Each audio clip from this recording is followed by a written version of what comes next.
Hello everyone, कैसे हो सब? मज़ा आ रहा है? अब बताओ, लास्ट टाइम हमने पढ़ लिया था स्टेट फंक्शन। स्टेट फंक्शन को हमने कंप्लीट कर लिया था। उससे रिलेटेड जितने भी क्वेश्चन थे मैंने तुम्हें प्रैक्टिस करा दिए। उससे ज़्यादा कुछ भी अप्रोच आएगा वो तुम कर सकते हो, क्योंकि तुम्हें मैं मेथड सिखाता चल रहा हूँ। साथ ही साथ तुम्हें जो क्वेश्चन प्रैक्टिस करा रहा हूँ उसके मेथड क्या है, उसका अप्रोच क्या है, सब कुछ मैं तुम्हें एक्सप्लेन करता हुआ चल रहा हूँ।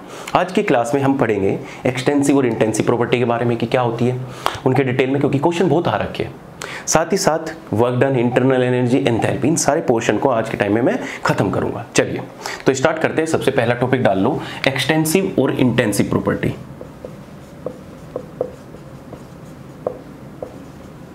Extensive and intensive property.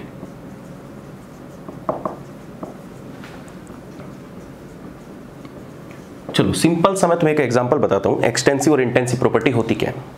Basically जो ये दोनों की दोनों प्रॉपर्टी होती है हम वेरिएबल और थर्मोडायनेमिक फंक्शन या थर्मोडायनेमिक प्रॉपर्टीज के लिए डिफाइन करते हैं, जो कि मैं तुम्हें पहले से ही सीक्वेंस में बताया था। होता क्या है कि अगर ये दोनों की दोनों प्रॉपर्टी किसी मास के ऊपर डिपेंड करने लगे, तो उनको हम एक्सटेंसिव और इंटेंसिव प्रॉपर्टी का नाम दे देते हैं। पहला पॉइंट ये कि जो इंटेंसिव प्रॉपर्टी होगी वो सिस्टम की खुद की प्रॉपर्टी होगी and will not depend on the mass, मतलब ये मास के ऊपर डिपेंड नहीं करेगी कि चाहे तुम कितना भी मास चेंज कर लो ये प्रॉपर्टी चेंज नहीं होगी। लेट्स सपोज मैं तुम्हें बताता हूं और अच्छे से, तुम्हारा टेम्परेचर देखो। अगर तुम्हारे सिस्टम का कोई टेम्परेचर है, अगर मैं उसका मास चेंज कर देता हूं, क्या टेम्परेचर चेंज हो जाएगा? नहीं सर, फील नहीं आया। चलो मैं बता देता हूं कि तुम एक आयरन का बॉक्स ले लो, राइट। सपोज करो कि ये पहले 5 kg का था, ठीक है, मैं एज्यूम कर रहा हूं। अब क्या किया तुमने, इसका टेम्परेचर इंक्रीज किया और टेम्परेचर इंक्रीज करके तुमने पहुंचा दिया 100 डिग्री, ठीक है। इतना तुमने टेम्परेचर इस आयरन बॉक्स का पहुंचा दिया। अब फिर तुमने बाद में क्या किया, इस बॉक्स को बीच में से काट दिया। काटते बॉक्स में क्या होगा, 2 पार्ट बन जाएंगे। बोलो बन जाएंगे कि नहीं? ये भी 2.5 kg और ये भी 2.5 kg। बोलो यस और नो, बन जाएंगे नहीं? अब मुझे ये बताओ कि जो टेम्परेचर है पहले T = 100 डिग्री सेल्सियस था, क्या बाद में टेम्परेचर चेंज हो जाएगा? अगर मैं तुमसे पूछने लगूं कि इस बॉक्स का जो इसे बीच में से हमने कट किया है, इसका A और B में जो हमारा बना है, इनका टेम्परेचर क्या होगा?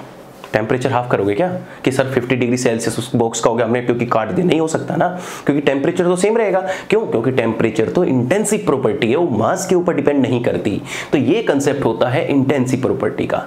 तो हमारा जो टेम्परेचर रहेगा A के लिए भी 100 डिग्री रहेगा और B के लिए भी 100 डिग्री रहेगा, और टोटल पूछ लो तो टोटल भी 100 डिग्री ही रहेगा, यानी कि डबल कर दो, समझे? टोटल भी कितना रहेगा? 100 डिग्री। क्लियर है पॉइंट? चलिए ऐसे ही मैं तुम्हें अगर बोलने लगूं प्रेशर, बहुत एग्जांपल लिखूंगा, अभी बस तुम्हें कंसेप्ट समझा रहा हूं। जैसे तुम्हें प्रेशर लिखने लगूं, प्रेशर में बच्चे इतने ज्यादा कंफ्यूज होते हैं कि सर प्रेशर का नाम सुनते हैं उनके मन में आता है PV = nRT, और जो हमारे मोल होते हैं वो तो मास के ऊपर डिपेंड करता है। इसका मतलब जो प्रेशर है हमारी एक्सटेंसिव प्रॉपर्टी होनी चाहिए, ना कि इंटेंसिव प्रॉपर्टी होनी चाहिए। मैं कहता हूं वाह अद्भुत, क्या दिमाग लगाया है। बस पॉइंट ये है कि तुम्हारी अप्रोच आइडियल गैस से स्टार्ट हुई। पीछे जाओ, एक्चुअल में प्रेशर होता क्या है? प्रेशर = होता है force acting per unit area. Force acting per unit area. अब देखो जो force acting per unit area पे लग रही है ना, उसने पहले ही यूनिट डिफाइन कर दिया।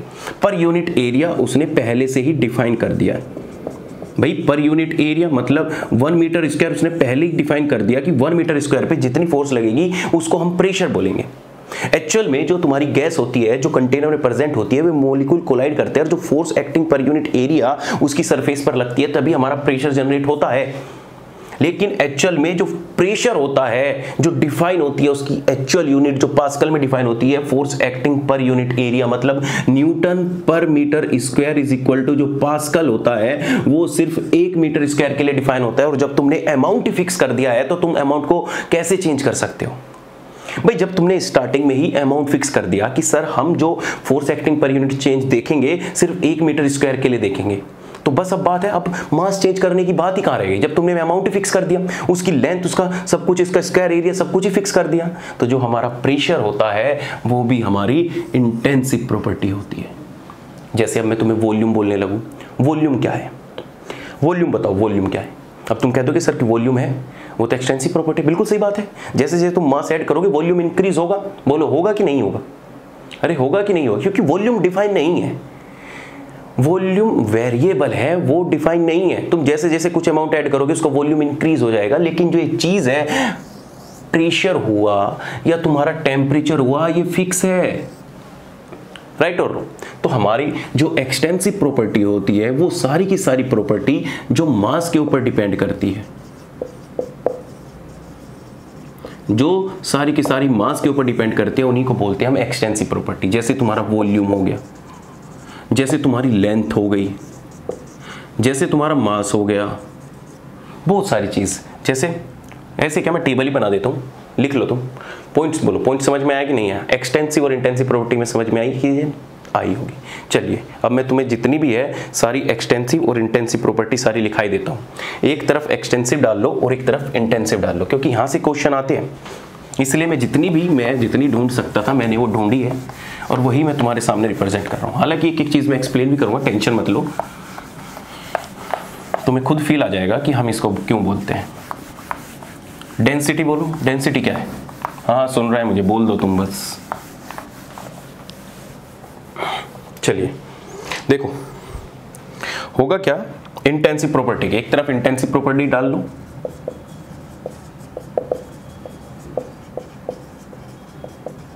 राइट, तो इंटेंसिव प्रॉपर्टी, और दूसरी तरफ डाल लो तुम एक्सटेंसिव प्रॉपर्टी।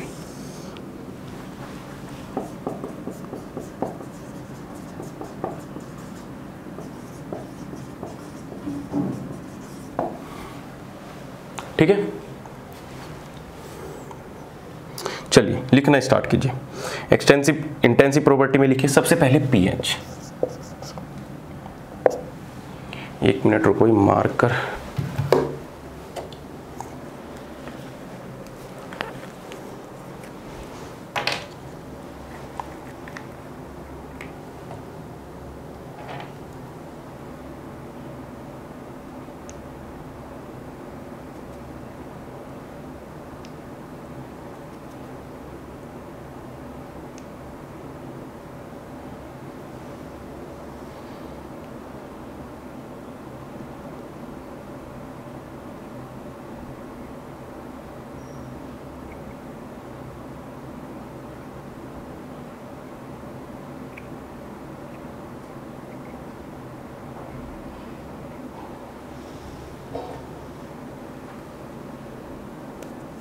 चलो बताओ पीएच कैसे हमारी इंटेंसिव प्रॉपर्टी होती है? बोलो पीएच कैसे हमारी इंटेंसिव प्रॉपर्टी होती है? पीएच लिखा है ना, चलो बताओ, करो एक्सप्लेन। अगर किसी ने बता दिया ना तो समझ लेना वो चीज़ें समझ चुका है कैसे पीएच को, पर नहीं तुम्हारा दिमाग क्या चलेगा कि सर पीएच तो चेंज होती है वॉल्यूम के साथ, how can you say that is pH is a intensive property? तो हम बोलेंगे अभी वेट करो, अभी बताते हैं।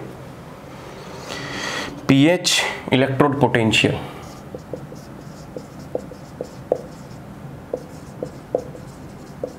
ठीक है, और लिखिए chemical colour concentration density, colour concentration density, magnetic permeability,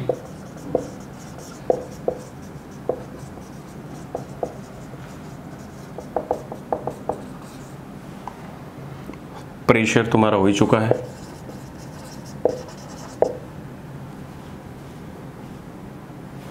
pressure, specific heat capacity,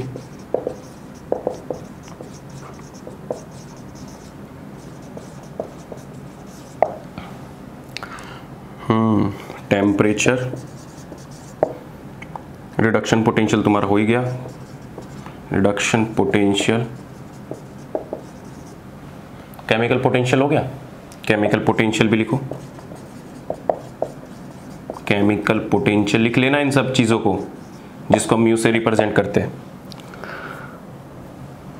molar extensive property,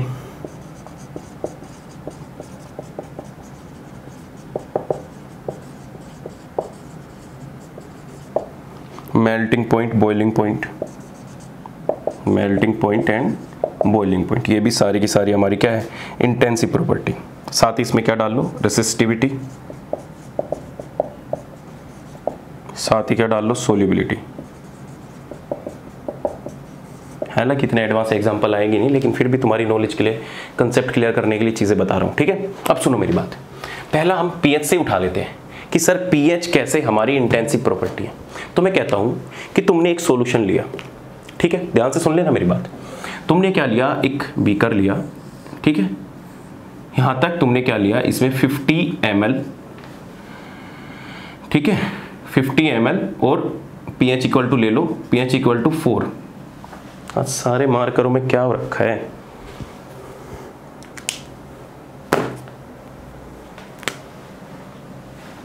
pH is equal to ले लो 4, राइट। ये 50 ml है, और अगर मैं तुमसे पूछने लगूं कि ये 50 ml की जो pH है वो हमने 4 ले रखी है, अब मैं क्या कर देता हूं, इस 50 ml को 2 पार्ट में डिवाइड कर देता हूं, राइट। इधर ले लिया मैंने 20 ml और इधर भी ले लिया मैंने 20 ml। अब मुझे बताओ कि इस सॉल्यूशन की जो pH होगी वो क्या होगी, और इस सॉल्यूशन की जो pH होगी क्या होगी। क्या pH हाफ हो जाएगी, करके देख लेना लैब में, pH हाफ नहीं होगी। इस सॉल्यूशन की भी जो pH रहेगी वो भी 4 रहेगी, और जो इस सॉल्यूशन की pH रहेगी वो भी 4 रहेगी। तो pH हमारी क्या हो गई, एक तरह की इंटेंसिव प्रॉपर्टी हो गई, ठीक है। pH कंप्लीट हो गया। इलेक्ट्रोड पोटेंशियल देखते हो, रिडक्शन इलेक्ट्रोड पोटेंशियल क्या वो डिपेंड करती है, जब तुम कंसंट्रेशन इंक्रीज करते हो, मास इंक्रीज करते हो, क्या इलेक्ट्रोड रिडक्शन पोटेंशियल उसके ऊपर डिपेंड करती है, नहीं करती होगी। इलेक्ट्रोकेमिस्ट्री में तुमने पढ़ा होगा। कलर इंटेंसिटी चेंज होगी, सेम यही है। इतना 50 ml सॉल्यूशन था, इसका कलर क्या था, रेड था, तो तुमने इसे हाफ में डिवाइड कर दिया, 25 का इनका कलर चेंज हो जाएगा। कलर इंटेंसिटी तो सेम ही रहेगी ना भाई, तुमने इसको 25 किया, इसको 25 किया, क्या कलर चेंज हो जाएगा, नहीं होगा, राइट। कंसंट्रेशन, डेंसिटी बताने की जरूरत नहीं, मैग्नेटिक परमेबिलिटी ये भी बताने की जरूरत नहीं, प्रेशर तुम्हें बता दिया, स्पेसिफिक हीट कैपेसिटी तुम्हें पता है किसके लिए डिफाइन होती है, 1 ग्राम के लिए डिफाइन होती है। यहाँ पे तुम मोलर हीट कैपेसिटी को भी ऐड कर सकते हो। मोलर जो हीट कैपेसिटी होती है वो भी तुम्हारी इंटेंसिव प्रॉपर्टी होती है।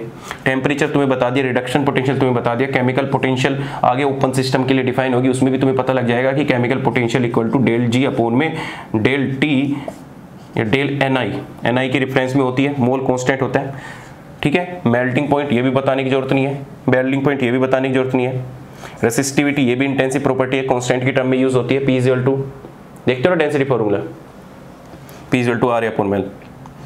चलिए और बचा क्या, मेल्टिंग पॉइंट और बॉइलिंग पॉइंट में घबराने की जरूरत नहीं है। अगर तुम पानी ले रहे हो, सपोज करो पानी लो, कुछ भी ले लो, बर्फ ले लो, 10 किलो ले लो, उसका जो मेल्टिंग पॉइंट रहेगा तो फिक्स रहेगा, अमाउंट के ऊपर डिपेंड थोड़ी ना करेगा। ऐसी बॉइलिंग पॉइंट ले लो, अगर तुम चाहे 10 लीटर पानी ले लो या 20 लीटर पानी ले लो, बॉइलिंग पॉइंट चीज थोड़ी ना हो जाएगा, ये तो क्या है उसकी इंटेंसिव प्रॉपर्टी है, राइट।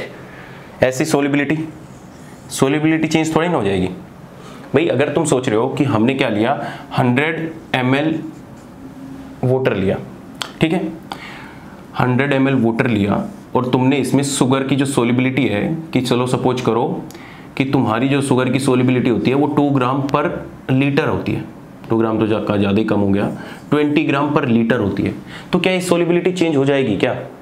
नहीं, मुझे एक बात बता कि अगर तुमने 20 ग्राम पर लीटर ले लिया, तुमने 1 लीटर सॉल्यूशन लिया, और किसी की जो अमाउंट की फिक्स है उसे पता है कि भाई वो सिर्फ 1 लीटर में 20 ग्राम ही सोल्यूबल हो सकता है, दिस इज द सोल्यूबिलिटी। अगर तुम इसको 40 ग्राम ले लोगे तो 40 ग्राम लेने से क्या उसकी सोल्यूबिलिटी इंक्रीज हो जाएगी? नहीं होगी। और क्लियर करो, सुन लो मेरी बात ध्यान से, तुम कंफ्यूज होगे बाद में और पूछोगे नहीं मुझसे, तो पहले ही सुन लो। सोल्यूबिलिटी क्या है? सिंपल सी, अगर मैं कोई भी अमाउंट की सोल्यूबिलिटी को फिक्स कर दूं कि भाई जो इसकी सोल्यूबिलिटी है वो 20 ग्राम पर लीटर है, मतलब कि 1 लीटर में इसका 20 ग्राम अमाउंट डिसोल्व हो जाता है। अगर मैं अमाउंट को इंक्रीज कर दूं, अगर मैं 40 ग्राम अमाउंट ले लूं तो 40 ग्राम लेने से क्या उसकी सोल्यूबिलिटी इंक्रीज हो जाएगी? भाई जब उसका मैक्सिमम एक्सटेंट ही 20 ग्राम पर लीटर है तो तुम चाहे इसको मास को अपने 50 ले लो, 100 ले लो, 1 किलो ले लो, कुछ भी ले लो, वो तो बस 20 ग्राम ही डिसोल्व होगा, तो उसकी सोल्यूबिलिटी फिक्स होगी। तो सोल्यूबिलिटी भी हमारी क्या हो जाती है? इंटेंसिव प्रॉपर्टी हो जाती है। याद रखने की चीजें कितनी है मैं बता रहा हूं तुम्हें, density, pressure, temperature, specific heat capacity, इनसे कोई पूछ भी सकता है, सोल्यूबिलिटी, रेस्टिविटी, ये मेल्टिंग पॉइंट, बॉइलिंग पॉइंट। बाकी ये चीज तो मैं तुम्हें एक्स्ट्रा ही बताई है, अगर आ जाती है बाई चांस कभी एग्जाम में तो तुम डरोगे नहीं, तुम्हें कंसेप्ट का पता होगा कि ये तुम्हारा इंटेंसिव प्रॉपर्टी का कंसेप्ट है। क्लियर है?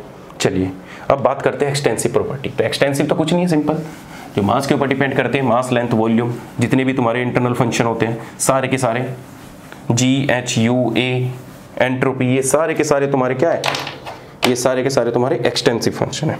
तो लिख लो इसमें एनर्जी, एंथैल्पी, एनर्जी कुछ भी ले लो, delta G, delta H, delta U, delta A, right, amount of substance, amount of substance, heat capacity. सुन लो मेरी बात, इसमें बच्चे बहुत ज़्यादा कंफ्यूज होते हैं। हीट कैपेसिटी, मैं बोला हीट कैपेसिटी अगर कोई तुम्हें लिख के दे दे तो वो एक्सटेंसिव प्रॉपर्टी है, अगर स्पेसिफिक हीट कैपेसिटी या मोलर हीट कैपेसिटी तुम्हें लिख के दे दे तो वो इंटेंसिव प्रॉपर्टी है। क्लियर है? पॉइंट क्लियर करो एक एक, राइट। लेंथ, मास, ये तो तुम्हें पता ही है, लेंथ, मास, गिव्स फ्री एनर्जी, वॉल्यूम, रेजिस्टेंस, चलो ये तो हो गया, वॉल्यूम, रेजिस्टेंस, ठीक है। These are all are extensive property। बोलो पॉइंट क्लियर है कि नहीं है? बोलो पॉइंट क्लियर है कि नहीं है? तो ये तुम्हारी एक्सटेंसिव और इंटेंसिव प्रॉपर्टी का, थोड़ी सी प्रॉपर्टी और पढ़ लेते हैं एक्सटेंसिव और इंटेंसिव प्रॉपर्टीज के बारे में, ठीक है। लेट सपोज कि x एंड y हमने दो वेरिएबल लिए और x और y दोनों के दोनों क्या है, इंटेंसिव वेरिएबल है। ऐसे क्वेश्चन आ जाते हैं, ठीक है, कि लेट सपोज कि तुमने दो वेरिएबल लिए x एंड y, ठीक है, और x and y case first consider करके चलो मैं तुम्हें बता रहा हूं केस फर्स्ट कि x एंड y है and both are intensive variable, both are intensive property, मतलब जो दोनों के दोनों है वो इंटेंसिव वेरिएबल है, इंटेंसिव प्रॉपर्टीज को शो कर देते हैं। तो x plus y, x y, x upon में y और del x by del y, ये सारी की सारी प्रॉपर्टी भी जो तुम्हारी होके आएगी वो भी तुम्हारी इंटेंसिव ही होगी। मतलब पॉइंट सुन लो, the summation of two intensive variable, division, multiplication and derivative, अगर दोनों की दोनों इंटेंसिव प्रॉपर्टी है, x and y both are intensive property, तो इनका समीशन भी, उनका मल्टीप्लिकेशन भी, उनका डिवीजन भी और उनका डिफरेंशिएशन भी, वो दोनों सारे के सारे क्या आएंगे, इंटेंसिव प्रॉपर्टी ही निकल के आएंगे। चाहे तुम कोई भी करके देख लेना, राइट, कोई भी इंटेंसिव, अगर दोनों के दोनों इंटेंसिव है, तुम डिवाइड करोगे, मल्टीप्लाई करोगे या कुछ भी करोगे, वो सारा का सारा तुम्हारा निकल के क्या आएगा, इंटेंसिव निकल के आएगा। Case first. Case second, case second क्या है कि अगर if x and y, if x and y both are extensive property, दोनों की दोनों एक्सटेंसिव प्रॉपर्टी है, तो x प्लस वाई मतलब दो एक्सटेंसिव प्रॉपर्टी का जो समीशन होता है वो तो तुम्हारा आएगा एक्सटेंसिव, वो तो तुम्हारा आएगा एक्सटेंसिव, बाकी डिवीजन और ये दोनों ये तुम्हारे आएंगे इंटेंसिव। पॉइंट सुन लो, ये चीजें लिख लेना।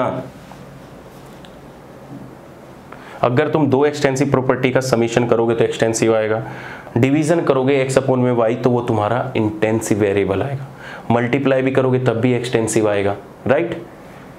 क्लियर है पॉइंट भाई? एक्सटेंसिव को एक्सटेंसिव में मल्टीप्लाई करोगे तो एक्सटेंसिव तो आएगा, एक्सटेंसिव तो जोड़ोगे तभी तो एक्सटेंसिव आएगा। लेकिन अगर तुम एक एक्सटेंसिव को दूसरी एक्सटेंसिव से डिवाइड करोगे या उसका डिफरेंशिएट करोगे तो वो इंटेंसिव फॉर्म में कन्वर्ट हो जाएगी। तो ये मेथड भी होते हैं। तुमसे अगर ये लिखकर बोल दे कि हमारे पास ए और बी दो वेरिएबल है, लेट सपोज मैं तुम्हें क्वेश्चन की फॉर्म में बताता हूं, तब तुम्हें पॉइंट ज्यादा क्लियर होगा कि ए और बी दो वेरिएबल है और दोनों के दोनों एक्सटेंसिव है। How can we convert A and B into intensive property? तो कुछ नहीं करना, तुम बोल सकते हो कि सर हम उनको क्या कर दे, ए अपॉन में बी कर दे, तो जो हमारे पास नई क्वांटिटी आएगी या कोई नया मैग्नीट्यूड आएगा वो तुम्हारा इंटेंसिव होगा। बेसिकली हम एक्सटेंसिव प्रॉपर्टी को इंटेंसिव प्रॉपर्टी में कन्वर्ट करने की कोशिश कर रहे हैं। पॉइंट क्लियर है? तो इनकी ये खास बात होती है कि इंटेंसिव और एक्सटेंसिव प्रॉपर्टी में अगर मैं रिलेट करना चाहूं, एक दूसरे को डिवाइड करूं, मल्टीप्लाई करूं, तो जो नई बनने वाली क्वांटिटी हमारे पास निकल के आएगी या नया वेरिएबल जो निकल के आएगा वो तुम्हारा एक्सटेंसिव होगा कि इंटेंसिव होगा, राइट। क्लियर है? अगर x इंटेंसिव हो जाए, और y तुम्हारा एक्सटेंसिव हो जाए, तो उस केस में समेशन भी, मल्टीप्लिकेशन भी, डिवीजन भी, डिफरेंशिएशन भी सारे के सारे एक्सटेंसिव हो जाते हैं। तो केस थर्ड डालकर इस चीज को लिख लेना, केस थर्ड। ठीक है, केस थर्ड क्या हो जाएगा, केस थर्ड डाल के इसके लिख लेना कि x is intensive and y is extensive. तो इनका जो समीशन होगा, मल्टीप्लिकेशन होगा, डिवीजन होगा या dxy dy होगा, वो सारा का सारा इनका क्या आ जाएगा, एक्सटेंसिव आ जाएगा। ठीक है, ये तीनों प्रॉपर्टी इंपॉर्टेंट है क्योंकि TFR में इससे क्वेश्चन आ चुका है। और जैसे जैसे एग्जाम के लेवल बढ़ रहे हैं, कभी ना कभी तुम्हें यहाँ से एक्सटेंसिव और इंटेंसिव से भी देखने को मिलेगा।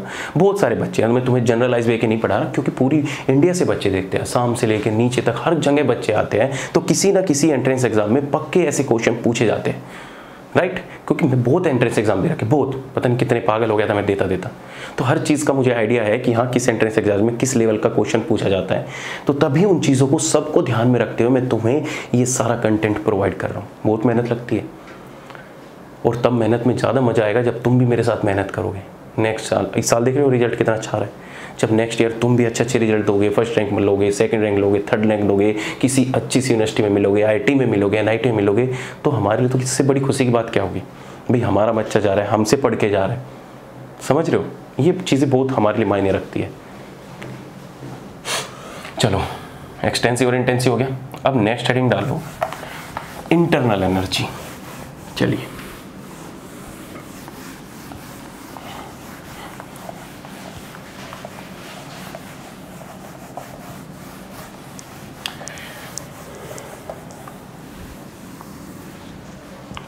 इंटरनल एनर्जी, अब एक एक चीज को हम सीक्वेंस वाइज पढ़ेंगे।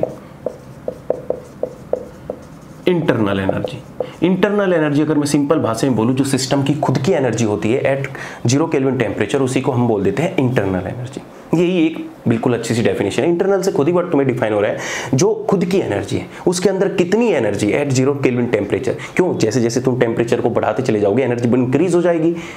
तो इंटरनल एनर्जी को अगर कंप्लीटली मैं डिफाइन करूं तो internal energy is equal to होती है internal energy at 0 kelvin temperature plus के एट T टेम्परेचर। तो हम इस पूरी डेफिनेशन को, इंटरनल एनर्जी को इस तरीके से डिफाइन करते हैं, राइट और रॉन्ग। ये तुम्हारी internal energy.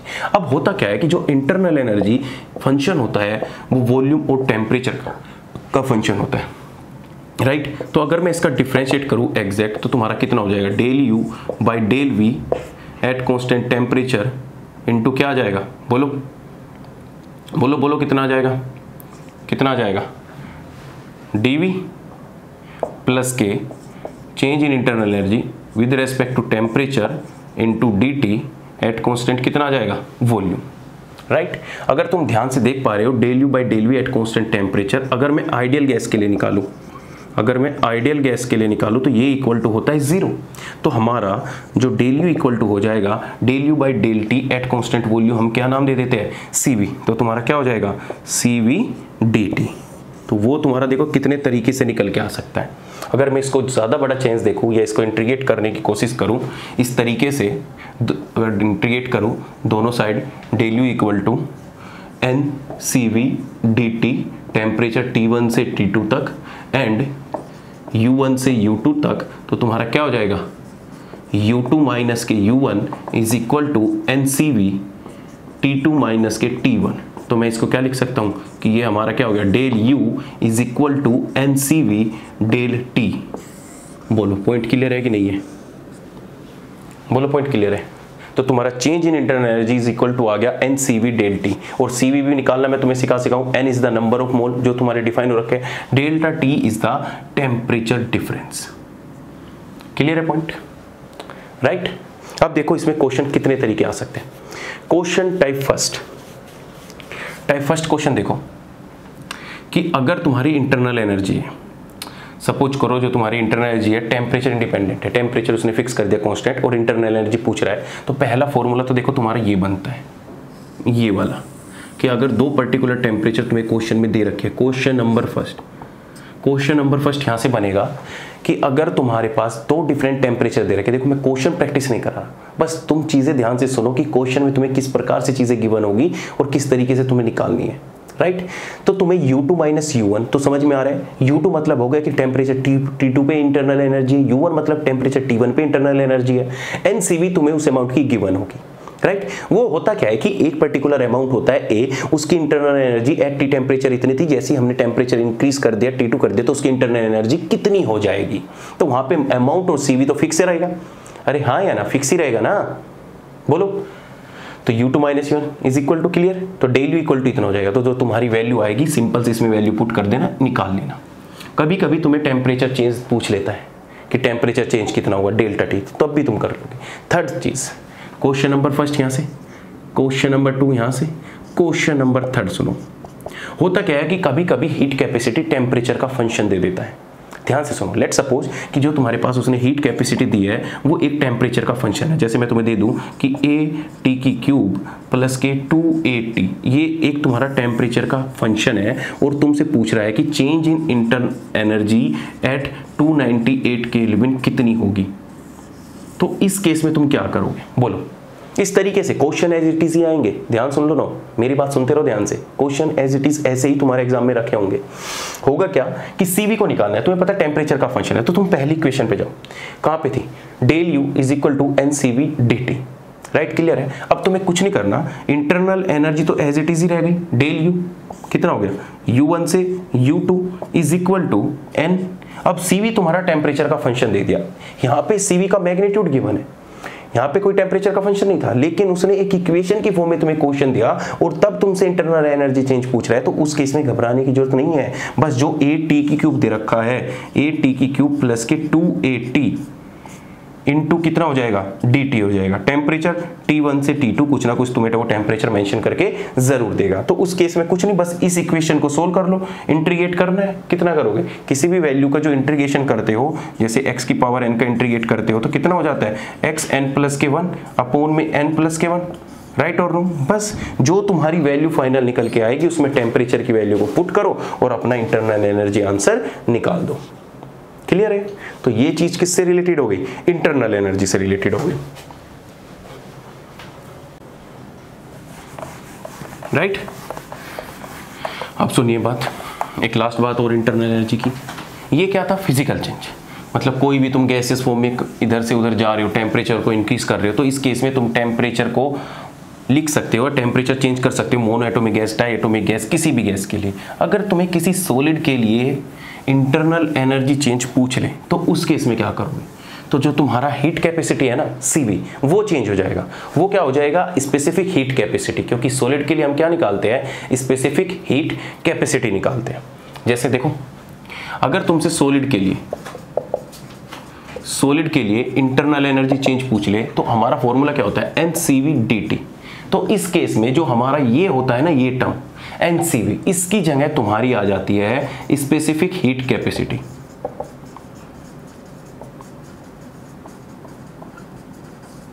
Specific heat capacity किसको रिप्रेजेंट करते हैं, तो del U is equal to होता है MS dt, ठीक है। बोलो MS को क्या लिख सकता हूं, स्पेसिफिक हीट कैपेसिटी। ध्यान रखना ना, इसका MS को लिख लो या CS लिख लो, कोई फर्क नहीं पड़ रहा। चलो CS से मान लो, अगर तुम्हें CS से ज्यादा क्लियर रहेगा तो यहाँ पे CS कर लेना, CS dt। सुन लो मेरी बात ध्यान से, वरना उसमें कभी सॉलिड फॉर्म में दे रखो और ये सोचो कि हमें तो पता ही नहीं सॉलिड फॉर्म में कैसे क्वेश्चन होता है, तो घबराने की जरूरत नहीं है। तो जितने भी इससे फॉर्मूले बन सकते थे इंटरनल एनर्जी से, वो तुम्हें मैंने बता दिए। सेकंड चीज आती है हमारी एंथैल्पी।